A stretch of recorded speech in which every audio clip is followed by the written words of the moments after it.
చెప్పనా? చెప్పు. ఈరోజు తెచ్చిన మధ్య ఏంటంటే రోగరును సిస్మైటు జంపు. ఇది ఎర్రనల్లికి, దోమకు,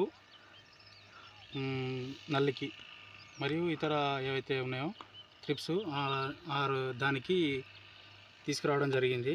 ఈ యొక్క తీవ్రత ఎక్కువ ఉండడం వల్ల ఈ 3 కాంబినేషన్లో ఈరోజు కొట్టడం జరుగుతుంది. దీని రిజల్ట్ బాగుందని ఈ తీసుకురావడం జరిగింది. బేయర్ కంపెనీ జంపు, రోగరు, సిస్మైట్ ఇండోఫిల్ కంపెనీ.